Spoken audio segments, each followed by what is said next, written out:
This is Beyond the Bell Tower, where an elite group of North Carolina State University students give us a behind-the-scenes look at their steps to success and show us how they attain even their lofty goals. These students, who are in the top 10% of the country, are active in Student Support Services at NC State, a nationally recognized program designed to provide support for low-income, first-generation college students. Nationally, this population has an 11% graduation rate within 6 years. The Student Support Services students surpass that rate each year and go on to become doctors, dentists, accountants, and engineers. They work at Google, Apple, and the NCAA. They have earned PhDs in Ivy League colleges. These students go well beyond the bell tower to reach this level of success. So we're here with Beyond the Bell Tower with Brooke Blosser. Hey, Brooke. Hi, Sarah. How are you? Good. We're actually in Hunt Library recording for the first time on a Friday afternoon, and we're trying to figure things out, but I think it's kind of fun because this is your first time in a music booth. Yes, ma'am. It's absolutely awesome in here. I had no idea NC State had this resource to begin with, so...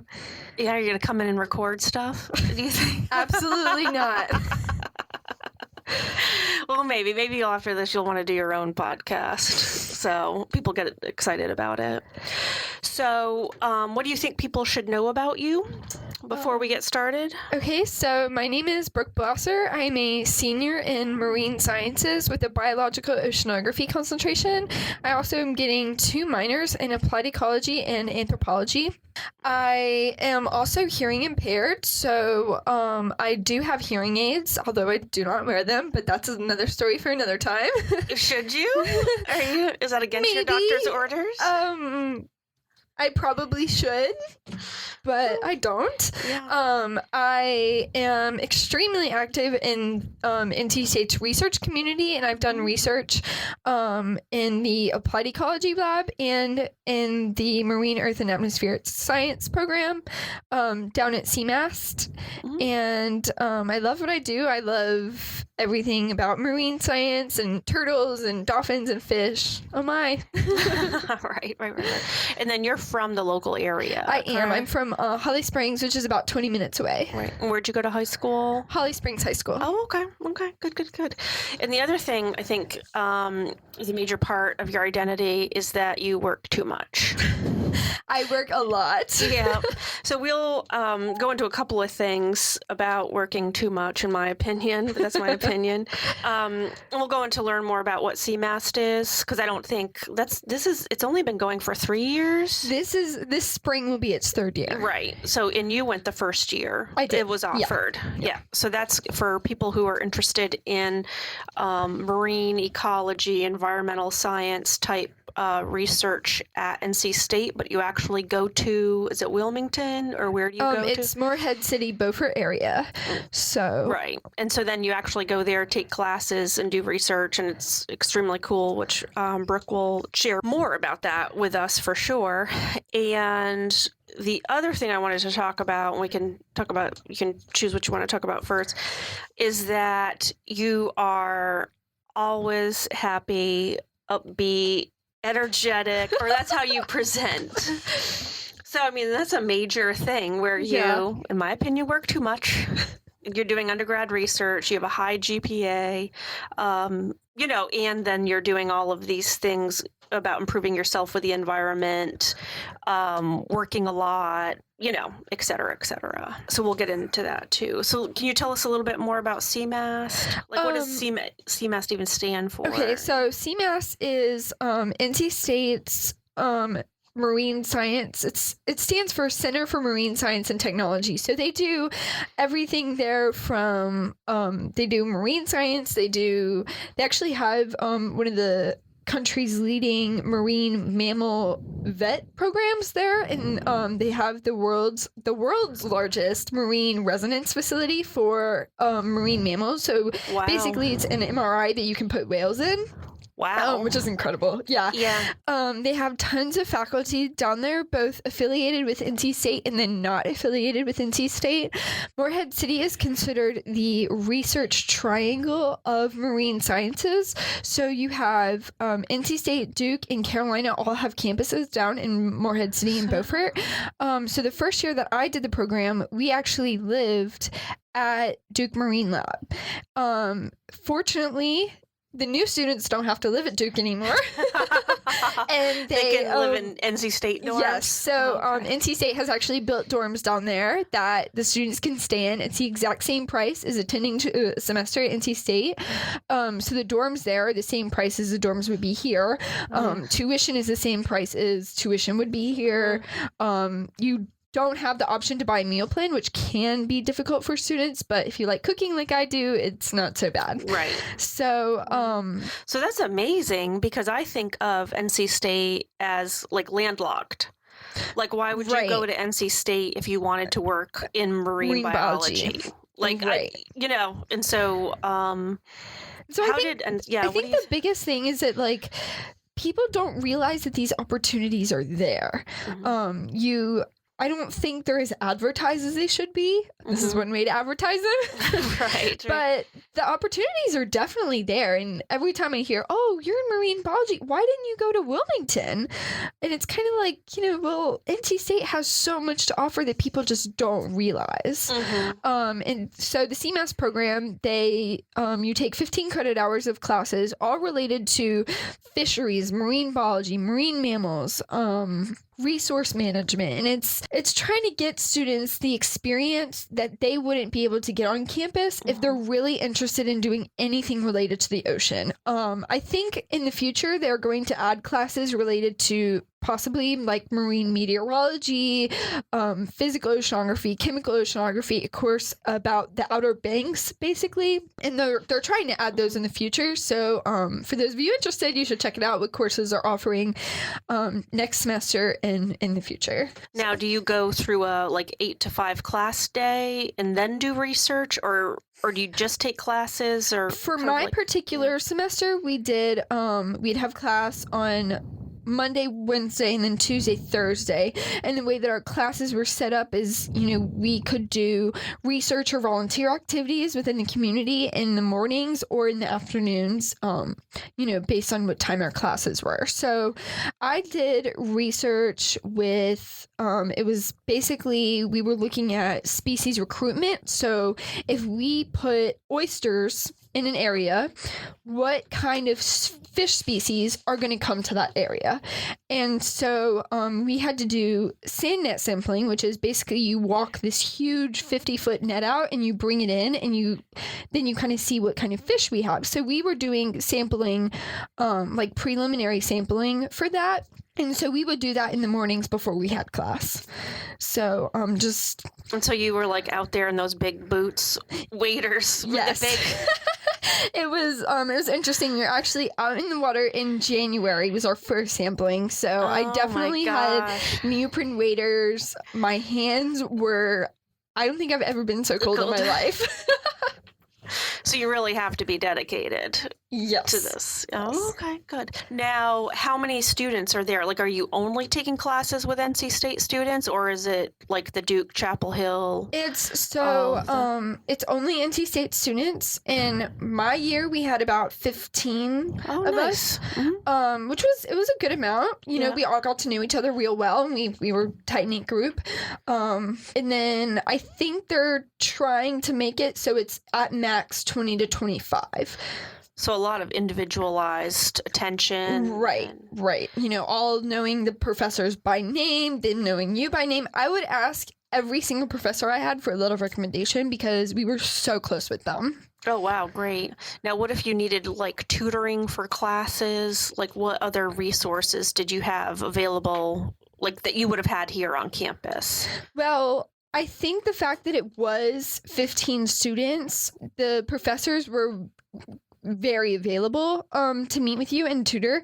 And especially for my fisheries ecology class, which was a tough one, I met with him several times and it was really no big deal. Because they're living down there with you? They're living down there, you know, they're doing their research. They do everything in that building and we do everything in that building. Oh, wow. So it's basically, you know, one college building living space. No, that's amazing. I mean, because that's the thing is like being at NC State where some of those, you know, like the biology, wildlife, you know, are such huge majors and Right. you're in such huge classes. How can you actually get to know professors? Like, how can you actually be in a class with 15 people? Right. And then you're doing research with the same faculty or different people? Yes, you're doing well. It's a big building. We only had 4 classes, so we had 4 faculty members.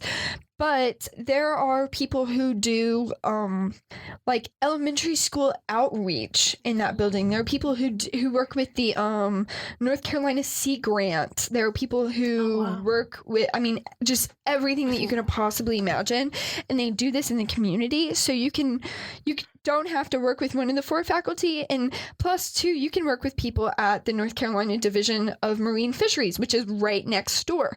You can work with faculty at Carteret Community College. You can work at faculty at Duke, UNC, any of the basically buildings that are there have people in them that you can work with. Yeah, that's amazing then. So why, like, was there any downside to CMAST? Like, is there any concerns, like, even that may not have been for you, but other students experienced, or? I think for me, the biggest issue was having to be with the same 15 people, and we loved each other. Yeah. But it was, you know, Kinda towards like the family. end, it was kind of, and you know, we didn't have our own apartments at the time. We lived in Duke, and Duke Marine Lab it's beautiful, but it's a tough place to live. They have dorms that are about the size of this room, Mhm. and you know, it's 10 girls within 15 feet of each other. It's not a good situation. Right. So So obviously they made changes, probably based upon that. Yes. So I think the apartments now are like 2 or 3 people in one apartment, which is Nice. yeah. Mhm. Now, for you, I know because you work too much, Brooke. And so then going to CMAST, were you like, what did you do? Like, did you have part-time jobs, or how I did did. you? So just for reference for you guys, I've had 2 jobs every year, at least 2 jobs since I was a sophomore in high school. I really do love working, but I also love money. So when I went to CMAS, I did have to quit my jobs back home, but I managed to get 2 part-time jobs as well. So I taught gymnastics, and I also worked at a restaurant in And the that's area. down at CMAST? Yes, and yeah. Wow. So that's good. So they don't restrict you. Like, are there any restrictions with CMAST? Not or no? particularly. I mean, It's just like you're an enrolled student on campus here, same thing. yeah, and you know, you get your own research. Every student down there gets their own research project, and then other than the responsibility of classes and the responsibility of your research project, you kind of have the freedom to do whatever you want. Go home every weekend, which some students did. You know, explore the area, which a lot of us did. Stuff like that. Okay, cool. So that's like an amazing way to get, you know, really specific, really cutting edge research without having to go on a summer research program Right. like to Florida or the Caribbean. And I tell people a lot of times it's almost like a study abroad experience, yeah, except you're 3 hours away instead of, you know, right, 30 hours or more. right. But there aren't a lot of study abroad programs for marine science students and for fisheries students and environmental science. It's very limited. And so this kind of gives us the opportunity to, you know, even though we're not at NC State, it's still an opportunity to experience something new. Yeah, and it's intense because you're doing everything there. Right. And so that's kind of like a study abroad experience. Right. Yeah, so that may be perfect for students who don't want to leave the area because they have other responsibilities, don't necessarily want to go out of country, like with passport or whatnot. And then I know with some of the study abroad, like marine focused programs here, they're only for a month or 2 months, and they're not for an entire semester where you can get like real work done. Right. So, we all, the other upside to this is we all had to present our research projects, and it sounds a little scary, but it's great practice. So whatever work you do down there, you present that to all of the faculty at CMAS. And so, they get to tell you, hey, you did great this semester, this is what you could improve on, and then eventually that helps you further in your career for the next step, like, oh, I liked this project, I didn't like this project. Yeah. Now, how did you apply? Like, do you think they'd select people with no research experience, or when you went through the application process, what was that for you? I think it's iffy.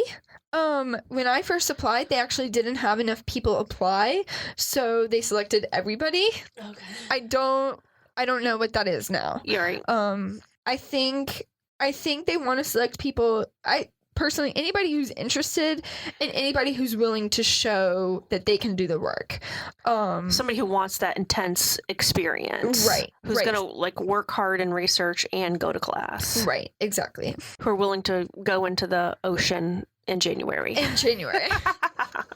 But I'm sure they can say no in ocean work. Right.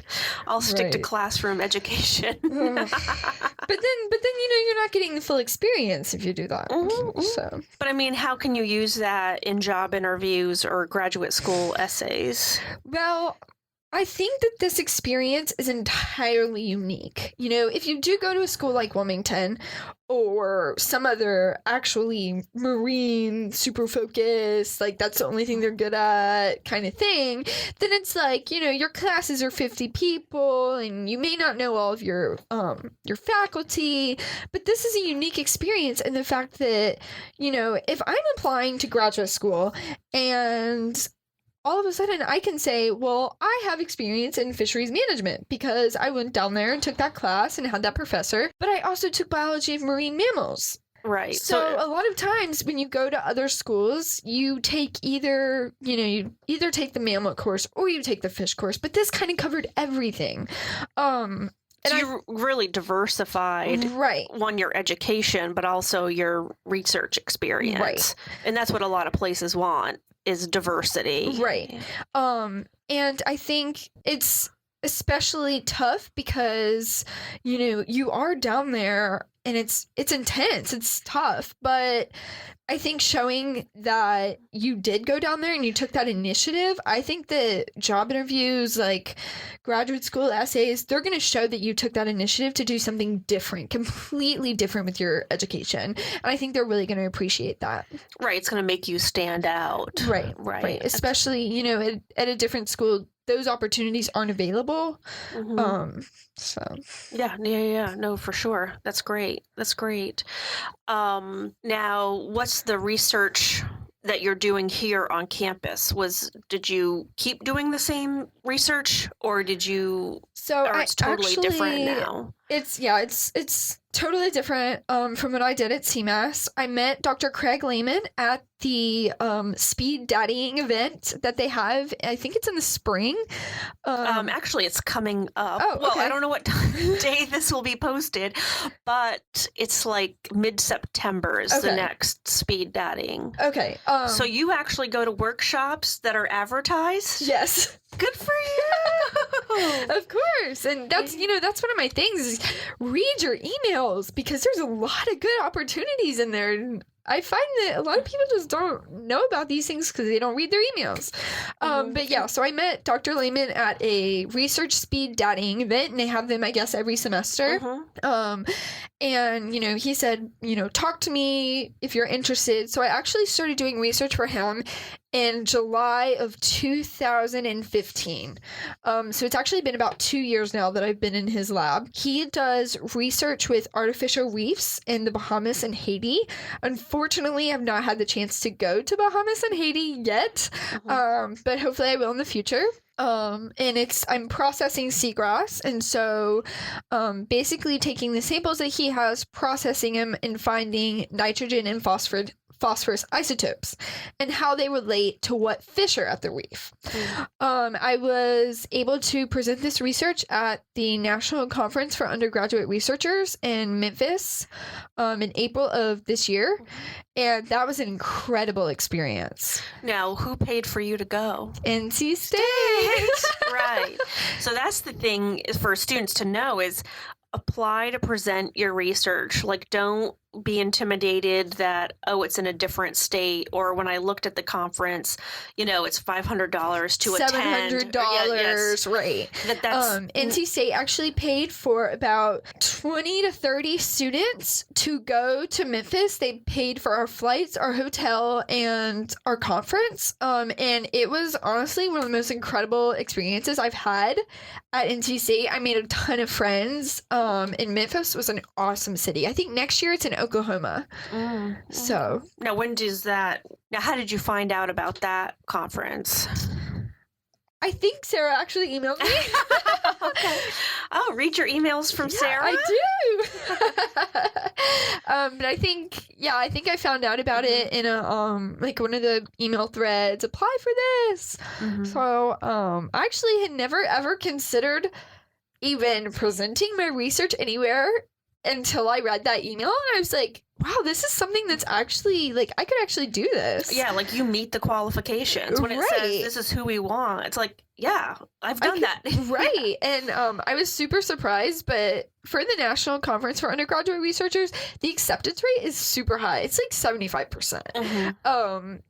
So, if you do get that, it's kind of like you're going to get in. If you apply, you're going to get in. Right.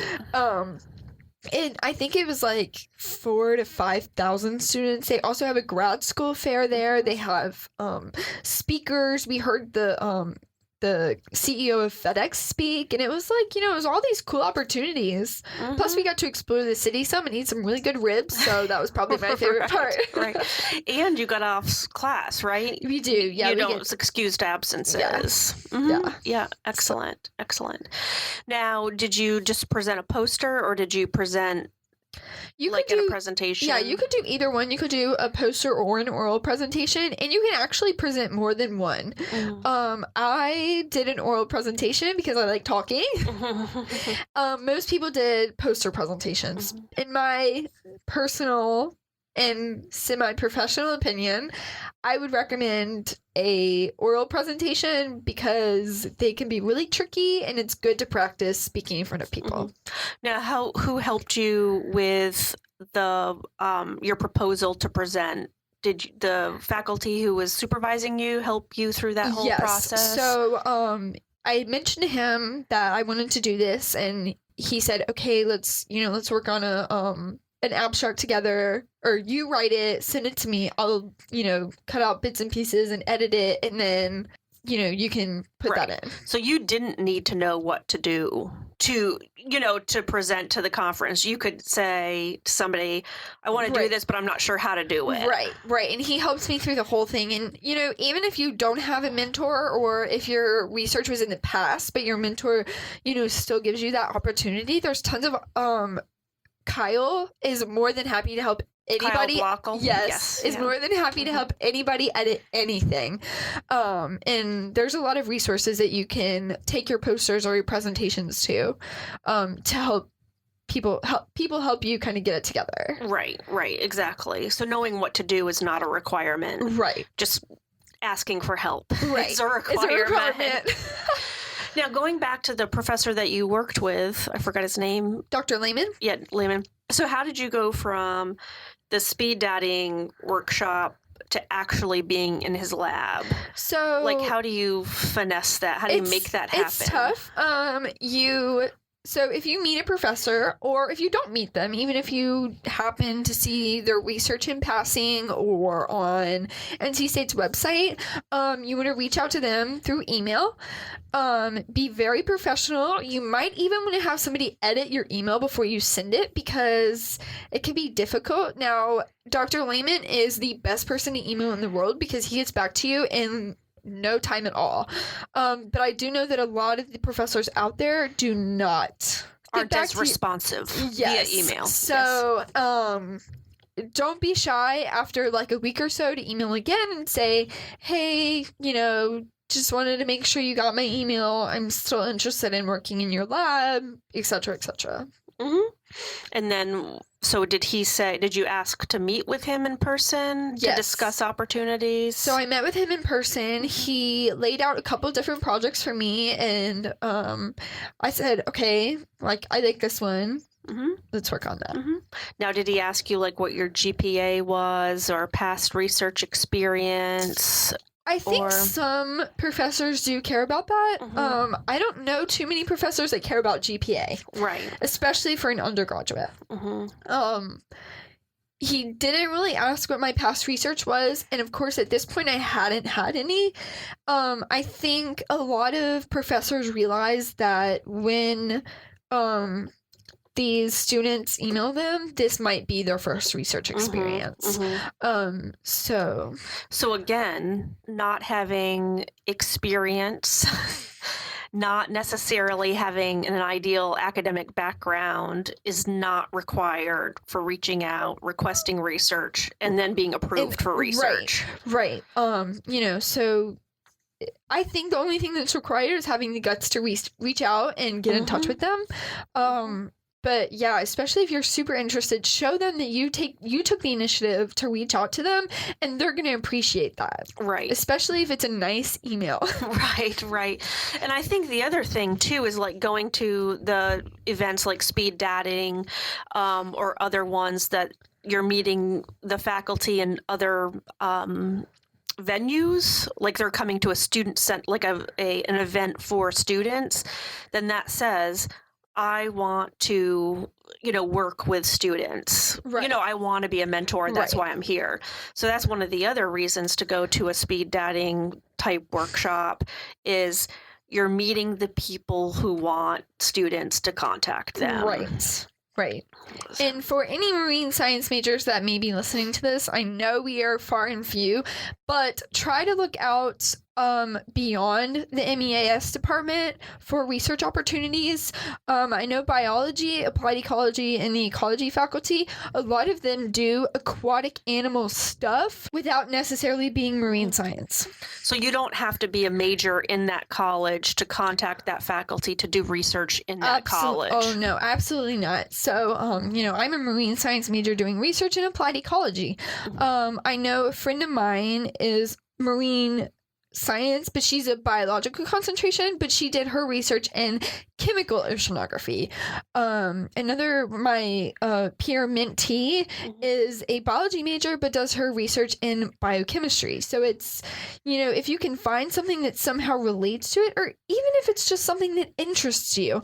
I actually did a little bit of help with the anthropology lab at NC State, and that doesn't even relate to what I want to do. I just really like anthropology. Mm-hmm. So how did you get involved in that?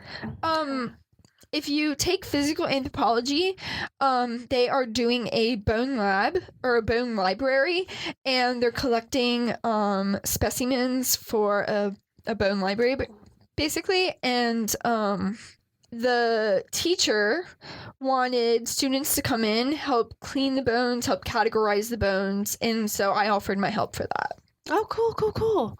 Now, how do you not, because what I'm sensing here is that, do you have self-doubt or fear? Because I know, like, for some students, it's like, I don't dare reach out. Like, what if they don't respond? What if they think I'm, like, stupid? What if they figure out that I've never done research before? Like, I don't. And I know that's rare among students, but I think my dad always told me the worst you can get is no. mm-hmm. And if you don't reach out, then it's definitely a no. Right. So if you don't reach out, like if you do reach out, then there's a chance that maybe they'll say yes. But, I've always been super optimistic, and I think the thing is don't expect things too much. Right. If you have high expectations, you're more likely to get let down. So if you have low expectations, you'll be happy and cheerful like me, and you'll never be let down. Right. Exactly.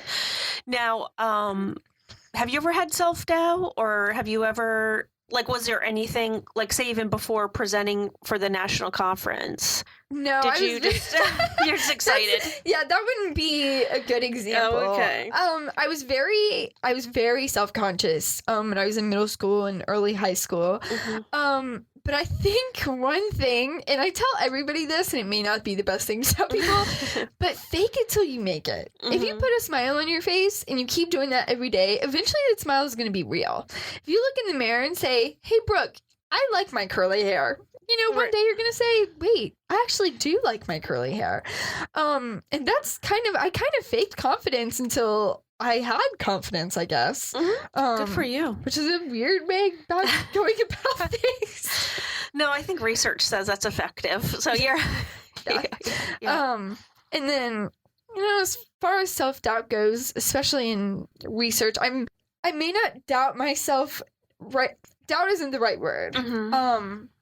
But right now I'm in the process of emailing professors and applying to graduate school, and I don't doubt that I'm going to find somebody. I know I'm going to find somebody, but it's nerve-wracking for me because I don't know what my future is going to be like. It's more totally unknown. It's uncertainty than it is doubt.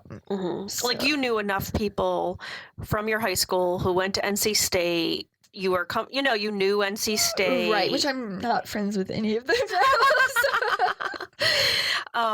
But yeah, graduate school, like in, high school, it's like college, and it's talked about. But a lot of times, graduate school is hardly ever talked about. Right. So. And for me, and I didn't know this until I came to NC State, or college in general, but if you are a research science major, so chemistry, biology, zoology, fisheries, like those are just physics, those are just the top of my head, but if you're a research science major, you can basically go to school for free with a graduate or teaching assistantship. And being a first generation college student, being a low-income student, that graduate school had never crossed my mind. Not in a million years. And then once I learned that, and this was my freshman year that I, came about this information. Once I learned about this, and once I learned about all the financial resources that are out there for low-income students and, for graduate assistantships and research and stuff like that, I have never been more excited to go to graduate school. Yeah, it's a possibility. Right. It's a definite option. It's something that I never, ever considered until I knew that the opportunities were there. Because did your parents ever talk about graduate school? No. Yeah. No. Yeah, so I mean, it's the thing is that just because it was never considered, or even if your parents don't understand, like what you mean by that. Right. And I think even now I talk to them about stuff, and it's like I'm explaining it to them. And they're kind of clueless. Okay, you can go for free. That's fine. So yeah, it's. Now, who is helping you with graduate school? Who's helping you figure that all out? I have kind of a variety of resources. Dr. Lehman is helping me a lot. I'm hopefully going to be helped by the TRIO program once I have to study for GRE. I actually met a girl who is a grad student. I met her this summer while I was doing my internship in Virginia Beach. And turns out she actually went to NC State, and she is in graduate school at Virginia Institute of Marine Sciences. So she and I have been emailing, and I've met her in person a couple of times, but she, for whatever reason, wants to help me. And so she has done everything. She's edited my CVs. She has helped me edit my emails that I'm sending to professors, and she's been a great resource. And so I would tell you, if you're going to, apply to graduate school, find somebody who recently applied to graduate school and have them help you. Right. Because she's been a lot more helpful than, say, Dr. Lehman when he applied to graduate school 20, 30 years ago. The process has changed. Right. And I think the other, kind of people being helpful is 90% of people want to be helpful. And I think everybody wants to be asked, I need your advice. You know more than I do, so tell me all that you know. When somebody asks you that, you feel pretty good about yourself. Right. You're like, oh, yeah. No, I'll help you, no problem. yeah, you're right. I know more than you. Let me share that. I think that's the other thing too, where people are like, oh, I don't want to bother them. And it's like, no, you're making them feel better about themselves. Right. It totally boosts your confidence. And that's one reason I got into the peer mentor program was I feel like I had TRIO peer mentor program. Yes, the TRIO with student support services. Was that I feel like I had this vast amount of knowledge from my 4 years at NC State, and I want to give that back to people. What would I tell? What would I have changed about my freshman year? Nothing, actually. I had a great time. But what would I help others change about their freshman year? Yeah, because that's the thing with asking advice and help is you're getting like another whole experience. We as individuals are extremely limited with just our experiences, Right. and so when you have mentors, and all different types of mentors, now you're getting their knowledge, like their experiences. Right. Yeah, it's a win-win. Win-win-win. Win. So kind of with your positivity, like we're going on and like how successful you've been with no major crises, like things have kind of like worked out for you. Do you agree? Generally. Yeah. Generally. No, I don't. I mean, I haven't had any hardships. If I have, I wouldn't know. Right. Yeah, because you and I have talked about this in the past of, like with being a low-income first-generation student, nationally only 10% of students in those two categories actually graduate college. And then you were saying too, with physical disability, people are like, oh, you have physical disability, Right. as a hindrance, or Right. what would you call it? Is that a hindrance? I mean, that's what people tell me. Yeah, and so it's like here you have these identities, these three identities where you're not supposed to be successful. Right. But you were saying it's like, I don't feel bad, Right. And it's all about the way that you think of yourself. I think, these other people have these ideas of you, but the way that you think about yourself, nobody can change that ultimately. They can try. Right. Sometimes they might succeed. Right. But I never felt that way, and I never thought about myself that way, and so it doesn't feel like it's a hindrance because I don't think about it. So it's almost going back to like fake it till you make it. If you believe you're one thing, well then just be that thing. Yeah, and it doesn't, if somebody tells you, like, oh, you shouldn't try that, or say if you knew that statistic and somebody said, Brooke, you're low income first generation, the likelihood is that you're not going to graduate college. So why should you try? Right. Right. Well, I'm that kind of person. Some people have different forms of motivation. If you tell me I can't do something, yeah, I'm going to do it. You can't stop me. No, good. Now if we want to switch to you working too much. So how do you manage that with multiple? Because I think actually the first time I met you, you had 3 jobs, like tennis, gymnastics, and real I was working estate for or a law lawyer, firm? I think. Yeah. So I've actually calculated it. Since my sophomore year of high school, I've had over 10 different jobs. I have taught tennis. I taught gymnastics.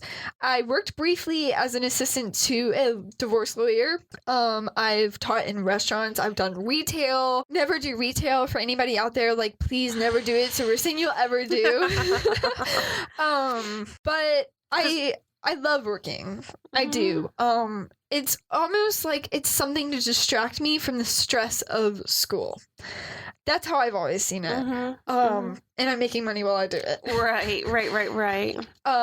I think the most important thing for anybody who wants to get a job and do school is to prioritize. So you need to know when to tell your boss, hey, I have a test the next day. I really need tonight off. Can you find somebody to cover for me? Is knowing when to kind of give that up and knowing when to say, okay, I have to study, but maybe I really need the money this week. And it's like it's like an ecological trade-off. Oh, okay. So giving up one. But time management and having your priorities set is probably the most important thing about doing job and school. Right. Now, how did you find the time to do schoolwork and the research? Like, how did you balance that all out? Like, how many hours did you actually work? How did you make your schedule, like, to fit all that in? Well, my freshman year, for example, I would work Tuesday, Wednesday, Thursday at gymnastics from 5 to 7. So it wasn't a job where I had to be there 40 hours a week. It was a limited job, you know, it wasn't super crazy kind of thing. So 4 to 7, that's a great time for a part-time job because 7 o'clock I would go get something to eat and go straight to the library to study. My job now, I work as a waitress and I'm there on Wednesday nights and Friday nights and I close the restaurant, which is a little bit different than 4 to 7. So I'm there till about 1 or 2. So I find time before my classes or on Fridays. I don't have class on Fridays. Research I primarily do in the mornings on Tuesdays and Thursdays. And, you know, it's just about setting up that schedule before the week hits. Right. So having every single thing that you're going to do in your calendar. So, you know, 1 o'clock I go to the lab, 2 o'clock I have class, 3 o'clock I'm doing homework. Put that all in your schedule before you start. Right. And then you already know what you're doing. Right. And you just do it. You don't think about it. Right. You know, the thought doesn't go, I don't really want to. Do you? That happens when I have to run. Okay. When I have to go to the gym. But you're less likely to do it if it's already in your calendar. If it's in your calendar, if it's there, it's kind of hard to say, well, I can't do that because it's already there. Right. Excellent. And the other thing I thought was cool that you've brought up is the time and effort that you've devoted towards, like I'd say your environmental footprint, or how would you, because as we were talking about it, like, which I'll have you go more into detail, but you know, where you were like, oh, I'm going to shop at the farmer's market. And like, I know how to do that. I work on a campus that has a farmer's market, but you know, like putting it in my schedule, getting in the habit to do things that I know are good for myself and my environment. So, using the farmer's market example, or even using my laundry example, you know, I go to the farmer's market every Sunday morning. You know, I buy my fruits and vegetables, and then that afternoon, my roommate and I will go to the grocery store and buy the groceries for the week. So it's getting in that habit of every Sunday morning, I woke up, I take the dogs out, I head to the farmer's market. And especially when it's something like the farmer's market that I just love, and I love seeing the people there and the sights and the smells. It's easy to do. You know, as far as my laundry goes, that you have to get on a schedule with too. Right. So can you back up though and say what your plan is? Like, what's your whole thing with the environmental footprint? So I took an environmental ethics class at NC State this summer, and one thing that I found that was a common theme in each of the essays that I read was that if you want something to happen, you have to be part of that change first. So if I want people to start throwing away, or if I want people to use water bottles instead of throwing away plastic water bottles, then I'm going to start using a reusable water bottle. So it's putting like your career to practice. Right. So, you know, if I want to save sea turtles from plastic water bottles, stop using them yourself. Stop using them. If I want other people to do it, then I'm going to do it. As far as the farmer's market thing goes, it's all about food security in a local area, and it also goes hand in hand with supporting your local economy. And it's good for a variety of reasons, but it makes you feel good when you're giving the money to a person instead of to a corporation. That's another talk for another time. Well, and the thing too is at the farmer's market, they actually accept SNAP benefits. So if you have food stamps, that doesn't make it so that you can't go to the farmer's market because they accept them also the there. On-campus one? Yes. Oh, okay. Yeah. Yep. Yeah.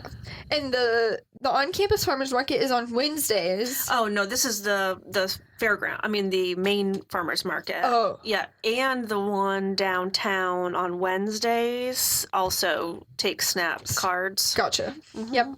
So if for reference, the Raleigh Farmers Market, you can get there. Basically, if you take the bus to Centennial, you can almost walk there. It's super close. It's right there on Lake Wheeler Road. It's 7 days a week. Yep. I think 365 days a year. Any day you want. So And do you know how their prices compare? Have you noticed that at all? it depends on what you buy. So, for example, I've seen that the zucchini and the squash are actually a little bit more expensive at the farmer's market than they are at the grocery store, but sweet potatoes are less expensive. Oh, okay. So it depends. Sweet potatoes at the farmer's market run about 79 cents a pound. Squash and zucchini at the farmer's market, the lowest you can get is 99 cents a pound. Oh, okay. Okay. So how do you manage your money with groceries too? Like, because eating healthy is a lot more expensive. Right. It is. I wish I could teach a whole class on this, honestly. And that's another thing that I think is about being self-aware about what you're doing, because people always say, it's hard for low-income people to eat healthy. I personally do not think that's true. There are options, but it's tricky, and you have to find your way to those options. A perfect example. So it's not easy. It's not easy. But you can do it. Right. It's definitely possible. Impossible is not in my vocabulary. Right. A perfect example being rice and beans. You can eat rice and beans for breakfast, lunch, and dinner. I love rice and beans. You can buy a 2-pound bag of white rice from Food Line for about $2.30.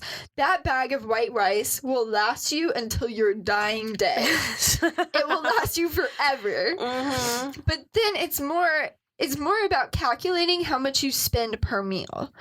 So, if I buy a steak, for instance, which can be fairly expensive, but then I have that steak for dinner one night, and it feeds me and my roommate, but then we both have it for lunch the next day, that steak actually ends up being about $1 to $2 per person per meal. Right. Which is super inexpensive. Right. And I think I've actually calculated it based on my grocery spending per week.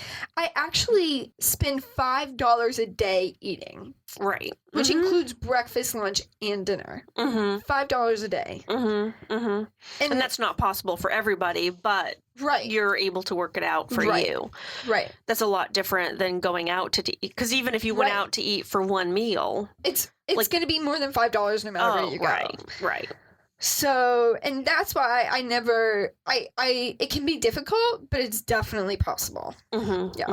So, it's like planning it out, educating yourself. Right. Knowing what grocery stores to shop at. So, for example, Food Line and Aldi, their produce is super cheap. But if you want to get cheap but really good, like high quality meat, you can actually go to Fresh Market, which is really expensive, but I only buy my meat there. Oh, really? Yeah. So it's a more reasonably priced, or do they have coupons? They have coupons. It's a little bit more expensive, but if you're looking for high quality meats, then that's the place to go. Right. It's just a payout or a payoff, or how you want to spend your money. Trade-off. Yes. Thank you. Yeah. So, but if I were to tell anybody, the best way, if you want to change how you are going about your way in the world, and if you want to change your habits to make it more ecologically and environmentally sound, the best thing you can do is make it a habit. Make it a habit of going to the farmer's market every Sunday morning. Make it a habit of, planning out what exact product you're going to buy before you go in there, and researching these kinds of stuff. Make it a habit to, take the bus instead of driving your car, and fitting those things into your schedule. And so that's the thing, actually, what what the examples you've given is bettering the environment actually is saving you money. In some cases, absolutely. Mm-hmm. Absolutely. So taking the bus, and you had mentioned something about laundry too. Yes. So with my laundry, I actually want to get a drying rack where I can hang my clothes to dry instead of using a dryer. That's going to save me a ton of money on my electricity bill in the long run. Mm-hmm. Plus, it's better for the environment. Right. So cutting down on electricity, cutting down on gas.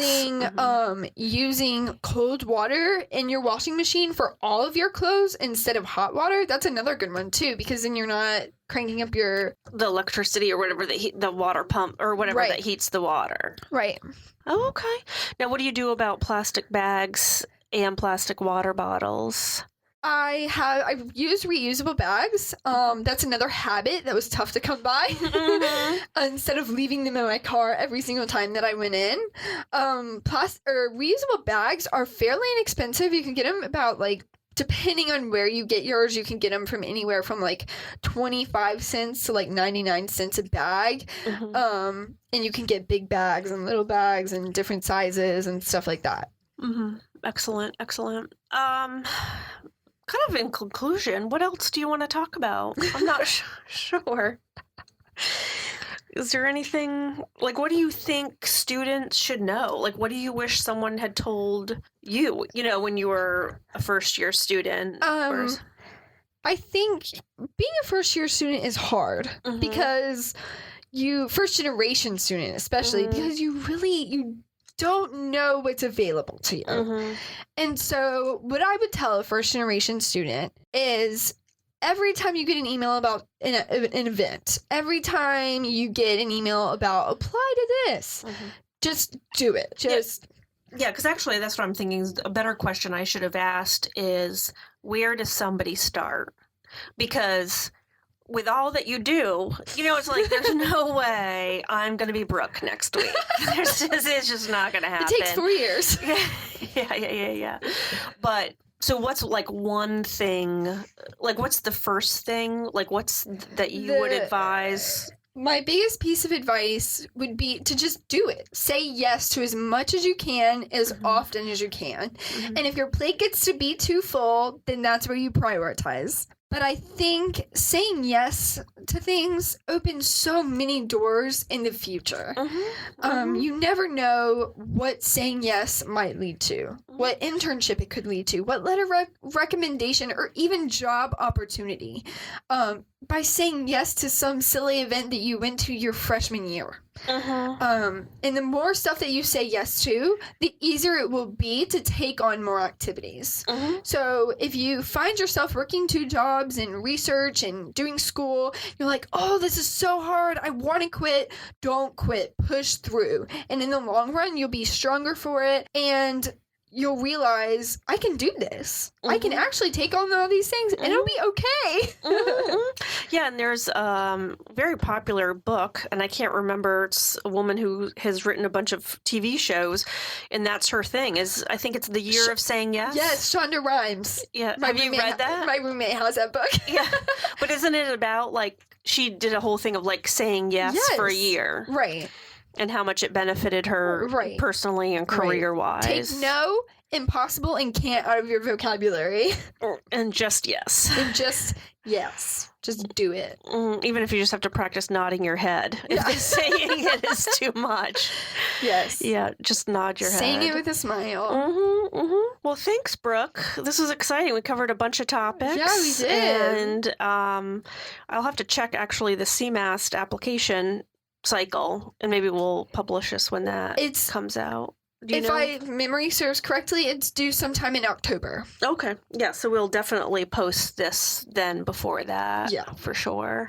And can people contact you? Yes, absolutely. You can reach me by email at bcblosse@ncsu.edu. You can email me anytime. I'm great about reading my emails and responding. Yes, as we've learned.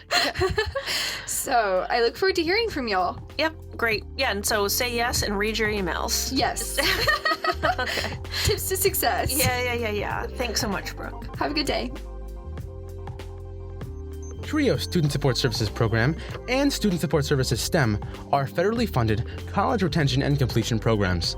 These programs focus on academic, personal, and career support for under-resourced undergraduate students. At TRIO SSS and SSS STEM, our goal is helping our students reach their goals.